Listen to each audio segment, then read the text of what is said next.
오늘 말씀의 제목은 불리는 이름, 보여지는 이름입니다. 불리는 이름, 보여지는 이름. 세상에는 두 가지 이름이 존재한다고 합니다. 불리는 이름과 보여지는 이름입니다. 제 이름은 서재원입니다. 부모님이 제주의 근원이 되라, 제주의 근원이 되라 해서 재원이라고 하는 이름을 저에게 주셨어요. 여러분들이 보시기에는 어떻습니까? 제가 재주가 많은 것 같으신가요? 네. 근데 저에게는 또 다른 이름이 있습니다. 바로 그리스도인이라고 하는 이름이 있고요. 또 세상에 살면서 이 목사라고 하는 이름도 있습니다. 저에게 이 불려지는 이름은 그리스도인이고 또 목사인데, 제 삶에 보여지는 그 이름의 모습이 목사답지 않고 그리스도인답지 않다면 그것은 하나님께 또한 제 자신에게 불행이 되지 않을까 생각해 보게 됩니다. 이름은 그리스도인이고 목사이고 성도인데 보여지는 이름은 그에 합당하지 않은 모습으로 살고 있다면 그것은 하나님 보시기에 결코 복되다 할 수 없을 것이기 때문이죠. 오늘 본문의 말씀은 우리에게 목회자로서 또 성도로서 자신이 가진 이름에 합당한 삶의 기준이 있고 또 모습이 있다. 우리가 그것을 살아야 한다라고 하는 것을 가르쳐주고 있습니다. 사실 이러한 종류의 어떤 본문을 우리가 마주하고 있는 것이 그렇게 마음이 쉽지는 않습니다. 설교하고 있는 저 자신도 굉장히 큰 부담감을 가지고 이 자리에 서 있음을 여러분들 기억해 주시기를 바랍니다. 그럼에도 불구하고 우리가 이렇게 다소 부담스러운 이런 어떤 말씀들을 우리가 마주하고 그 말씀의 가늠자로 우리의 삶을 돌아보고 맞추어 나간다라고 하는 것은 우리 그리스도인들에게 굉장히 중요한 그러한 영적인 원동력이 될 수 있다라고 하는 사실입니다. 우리가 목회자로서 또 영적인 리더로서 또 성도로서 우리가 가진 이름에 부끄럽지 않을 수 있는 길이 무엇인가, 그것을 깨닫게 하고 또 그 이름에 우리가 완벽한 삶, 완전한 삶을 살지는 못한다 할지라도 우리 안에 영적인 거룩함이 늘 깃들어 있기 때문에 우리의 모든 말과 행동 그리고 우리의 생각을 제어할 수 있는 여지가 있다고 하는 것이죠. 그래서 오늘 새벽에는 우리가 가진 이 그리스도인으로서의 이름에 부끄럽지 않은 그러한 합당한 삶의 모습으로 살아가야 하는가, 우리 본문의 말씀을 중심으로 해서 영적인 교훈들을 살펴보고자 합니다. 첫 번째로 참된 그리스도인에게는 말씀과 삶이 결코 분리될 수 없다라고 하는 사실입니다. 참된 그리스도인에게는요, 말씀과 삶이 결코 분리될 수가 없는 것입니다. 오늘 본문은 이렇게 시작을 하고 있어요. 오직 너는 바른 교훈에 합당한 것을 말하며. 오직 너는 바른 교훈에 합당한 것을 말하며. 여러분, 이건 누구에게 하는 말씀이죠? 사도 바울이 디도에게 하는 말씀이에요. 목회자인 디도에게 하는 말씀입니다. 여기서 오직 너는 이라고 번역된 이 부분, 이것은 헬라어로 쉬데라고 그렇게 기록이 되어져 있습니다. 근데 이것을 오직 너는 이라고 번역을 해볼 수도 있지만, 그러나 너는 이렇게 전환적인 어떤 용어로 사용되어질 수도 있다라고 하는 사실이죠. 우리가 주일에 담임 목사님께서 말씀을 해 주셨듯이 당시 여러분들 그레데에 살고 있었던 그레데인들에 대해서 당시에 많은 철학자들이라든지 당시 현인들은 그들을 굉장히 아주 부정적으로 평가하고 있는 모습들을 볼 수가 있습니다.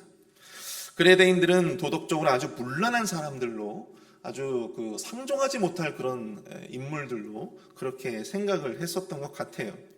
우리 디도서 1장 12절만 보더라도 그레데인 중에 어떤 선지자가 말하되 그레데인들은 항상 거짓말쟁이며 악한 짐승이며 배만 위하는 게으름뱅이라. 게다가 그런 그들에게 복음이 아닌 다른 복음을 가르쳐서 그들의 심령을 더욱더 어지럽게 만드는 자들이 있었다고 하는 것이죠. 누굽니까? 바로 거짓 교사들이에요. 거짓 교사들이 가뜩이나 윤리적으로 삶의 모습이 문란하고 아주 망가져 있는 그런 사람들의 심령 가운데 이 복음과는 전혀 맞지 않은 전혀 다른 차원의 이야기들을 던져서 그들의 심령을 어지럽히고 있다라고 하는 사실입니다. 디도서 1장 15절과 16절을 보시면 그들에 대해서 사도 바울이 이렇게 평가하고 있음을 보게 됩니다.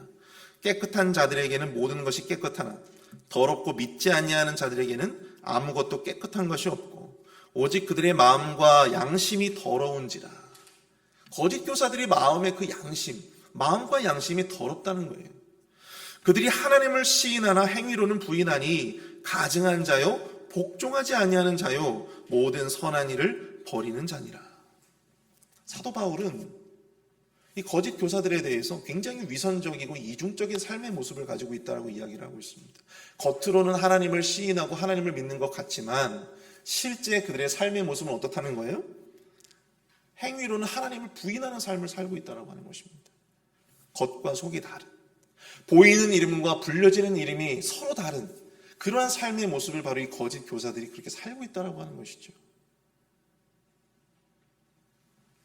그래서 오늘 본문에 그러나 너는 이라고 하는 이 시작점, 자연스럽게 도덕적으로 문란한 그레데인들, 그리고 그런 그들에게 복음이 아닌 다른 것을 가르치는 위선적이고 타락한 이 거짓 교사들과는 달리 너는 달라야 한다 라고 하는 것을 강조하며 시작해주고 있다고 하는 것입니다. 그들은 그런 모양으로 살고 있지만 그러나 너는 달라야 한다라고 하는 것이죠. 그러나 너는 겉과 속이 다른 이름으로 그렇게 살아갈 수 없다라고 하는 것을 이 사도 바울이 목회자인 디도에게 강조해 주고 있다라고 하는 사실입니다. 이와 같은 말은 이 바울의 목회 서신, 그러니까 디모데전서, 디모데후서, 디도서 이 세 개의 이 목회 서신 가운데 무려 5번이나 반복적으로 등장을 하고 있다라고 하는 것이죠. 그만큼 사도 바울은 디도와 같은 목회자들, 그리고 이 교회의 장로들, 영적인 리더들, 이런 사람들이 이 거짓 교사들이나 악한 자들과는 다르게 이 가르치는 어떤 말씀의 내용, 그 가르침의 내용과 그 삶의 모습이 일치돼야 된다라고 하는 것을 계속해서 강조해주고 있는 것입니다. 뿐만 아닙니다. 오늘 본문 7절을 보시면 사도 바울은 디도에게 이렇게 권면을 하고 있어요. 범사에 내 자신이 선한 일에 본을 보이며, 범사에 내 자신이 선한 일에 본을 보이며. 단순히 목회자와 영적인 리더가 이 바른 교훈을 가르치는 그 차원에서 머물러서는 안 된다고 하는 사실입니다. 그 교훈에 합당한 삶을 살아야 한다고 하는 것을 사도 바울이 강조해주고 있다고 하는 것입니다. 우리는 여기서 아주 중요한 영적인 진리를 발견하게 됩니다. 그리스도인들에게 말씀과 삶이라고 하는 것은 결단코 분리될 수 없다고 하는 것입니다. 목회자나 영적인 리더들에게 말씀을 제대로 가르치는 것도 중요하지만 그 가르침에 합당한 삶의 모습을 살아내는 것도 더 중요한 문제라고 하는 것이죠. 그러나 그것은 비단 목회자나 영적인 리더들에게만 해당되는 내용이 아닙니다.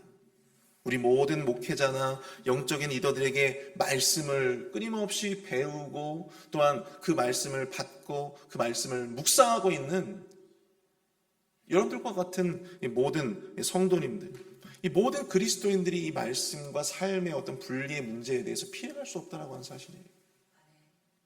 우리가 배우고 우리가 매일같이 이렇게 배우고 듣고 묵상하는 이 말씀과 우리의 삶의 모습이 분리되지 않고 괴리되지 않고 끊임없이 하나가 되어야 한다고 하는 것, 굉장히 중요한 것입니다. 그런데 참 안타깝게도요, 이렇게 말씀을 전하고 가르치는 제 자신부터가 이 말씀과 삶이 불되는 모습을 저 스스로도 많이 느끼고 또한 체험하고 있다고 하는 것이죠. 여러분들은 과연 어떻습니까? 매일같이 듣고 보고 묵상하는 하나님의 말씀과 여러분들의 삶을 가만히 찬찬히 들여다보실 때 여러분들은 과연 말씀과 삶이 분리되지 않은 어떤 그런 일치되는 삶의 모습을 우리가 지금 살고 있는가? 여러분들, 한국이 참 그 교육열이 굉장히 높죠. 교회도 마찬가지입니다.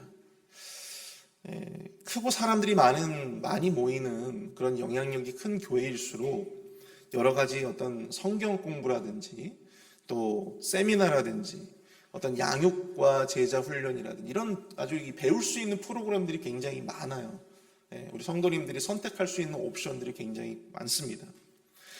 특별히 또 서울의 어떤 교회는 이 제자 훈련과 양육을 그 교회의 어떤 정체성으로 홍보하고 또 가져가는, 전국적으로 또 유명세를 타는 어떤 그런 모습들도 보여집니다.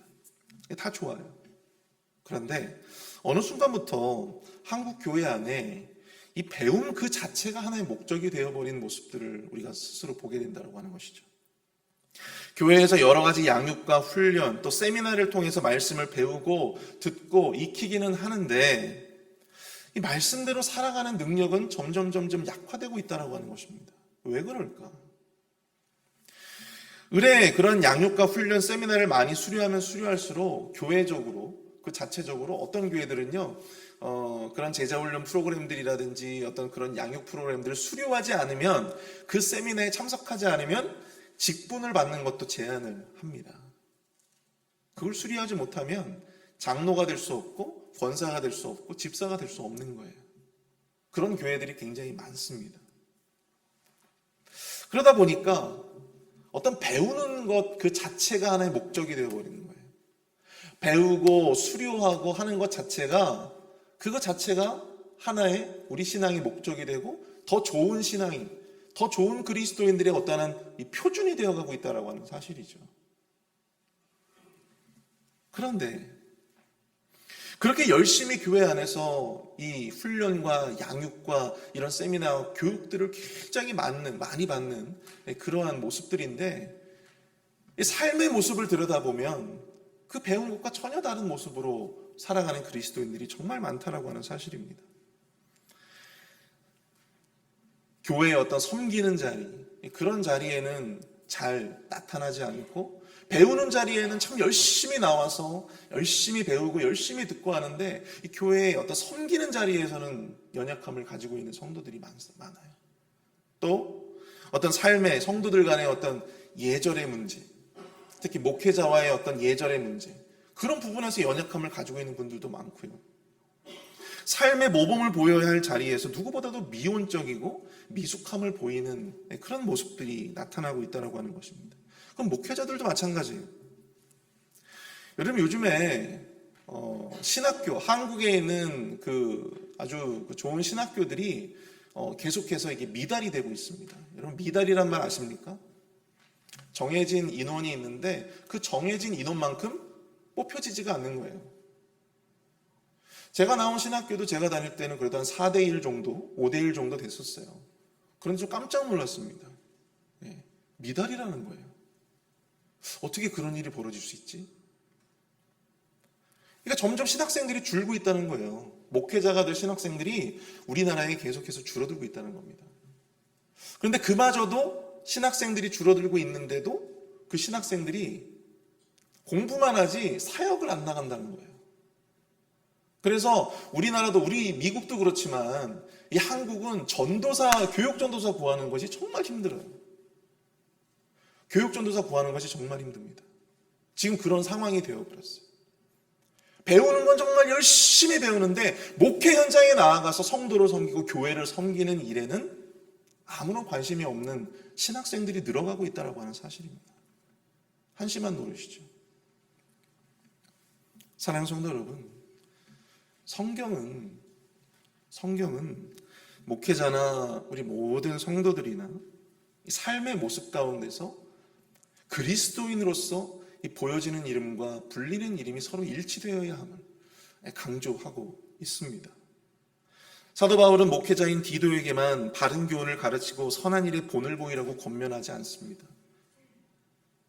그 선한 가르침을 받는 모든 그리스도인들에게 그것이 적용되어져야 한다고 하는 것이죠. 그들의 삶에서 마땅히 그리스도인이라면 요구되어야 할 분명한 삶의 기준이 존재한다. 그렇다고 한다면 우리가 그 기준대로 살아야 함을 우리는 기억해야 합니다. 저와 같은 어리석은 목회자도 말씀을 준비하고 또 말씀을 전할 때 저 스스로도 그렇게 말씀대로 살지 못하는 것을 되게 부끄러워해요. 전하면서도 굉장히 마음이 불편합니다.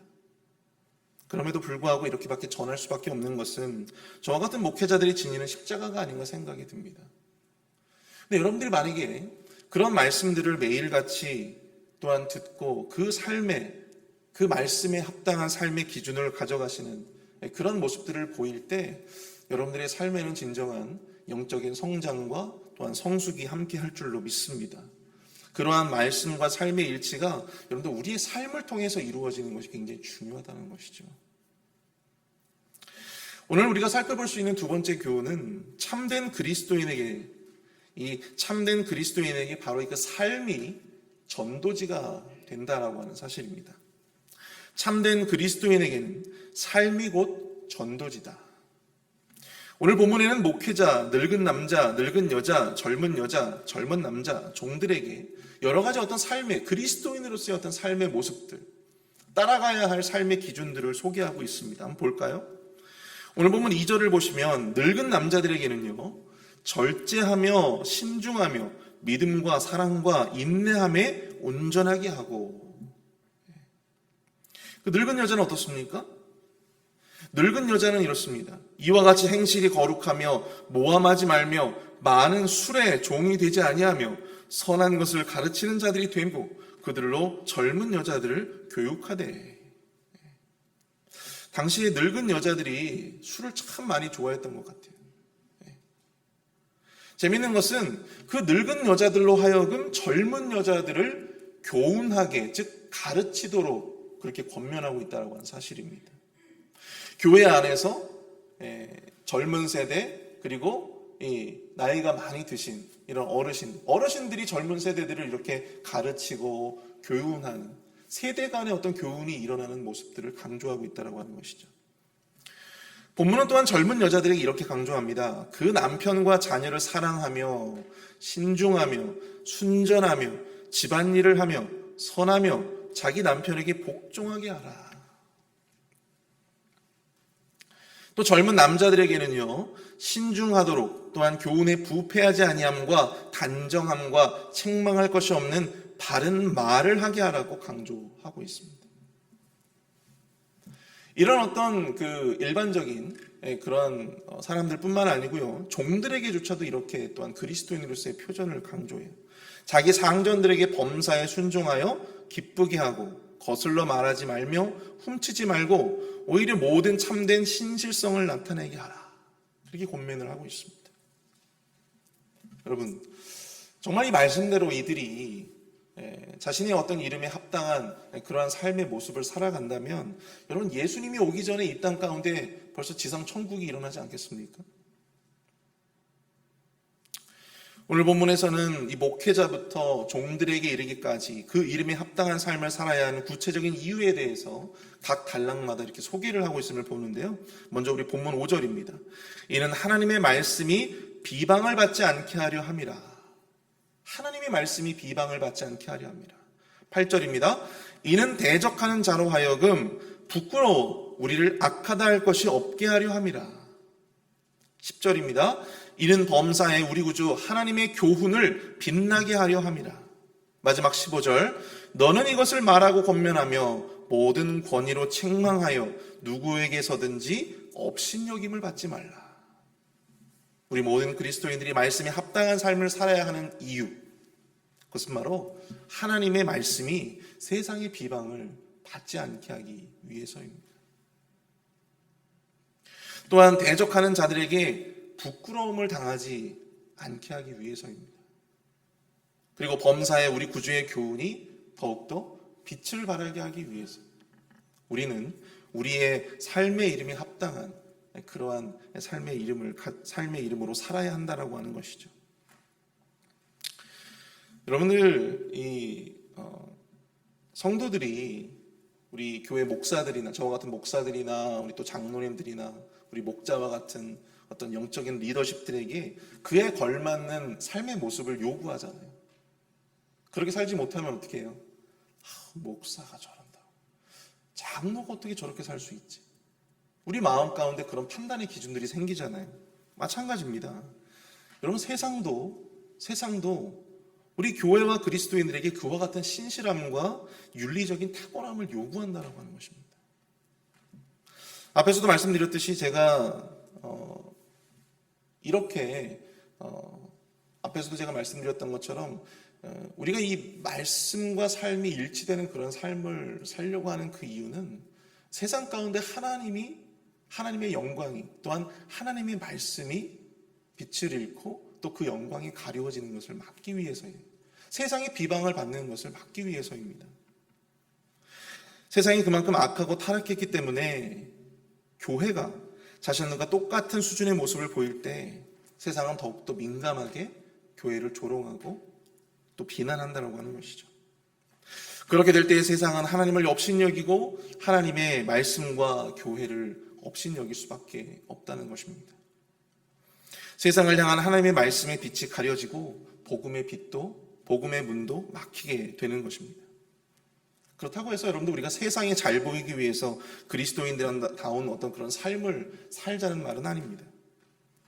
그리스도인이라는 이름에 합당치 않은 삶을 살게 될 때 결국 하나님이 원하시는, 하나님의 뜻대로 하나님이 원하시는 그 교회와 복음의 확산이었던 기회가 사라지기 때문이라고 하는 것이죠. 저에게 목회적으로 큰 가르침을 주셨던 스승님이 있습니다. 이성헌 목사님이라고 하는 분인데요.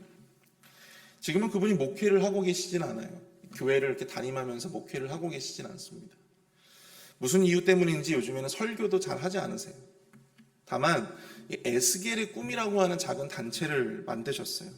그래서 한국 교회의 어떤 여러 개척교회들, 아주 작은 규모의 개척교회들을 물질적으로도 지원하고 또 그들을 이렇게 네트워킹, 연결해주는 어떤 그런 사역들을 지금 하고 계세요.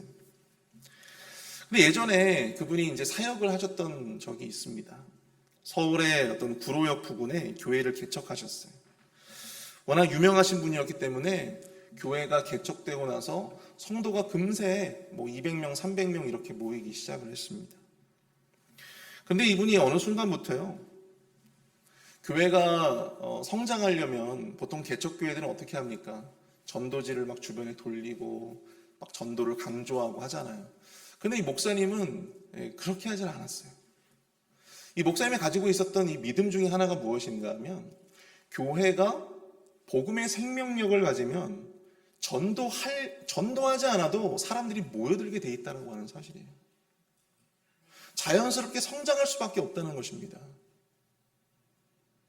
여러분, 우리가 생명력이 있다면 그 생명력이 있는 어떤 그런 그 조직은 사람이 늘어날 수밖에 없잖아요. 더 커질 수밖에 없지 않겠습니까? 거기에 대한 믿음이 아주 투철하셨던 분이에요. 그래서 인위적으로 어떤 전도를 하고, 물론 그것도 교회적으로 했겠지만, 이분이 생각하셨던 것은 교회가 어떻게 하면 복음의 능력을 회복할 수 있을까? 그것을 위해서 이 목사님이 시작하셨던 일이 무엇인가 하면, 점심을 드시고 이 구로역 주변에 돌아다니시면서 담배꽁초를 주우신 일이었어요. 담배꽁초를 주우셨어요. 근데 그게 어느 그 하루만 하신 것이 아니고요, 1년 하신 것이 아니고요, 계속해서 그 일을 하고 계셨습니다. 워낙 사람들이 많이 지나다니는 곳이었기 때문에 정말 이 구로역 그 주변에 담배꽁초들이 정말 많이 널브러져 있었어요. 근데 목사님이 하니까 그 교회 부목사들도 따라서 할 수밖에 없고, 이 부목사들이 하다 보니까 어떻게 해요?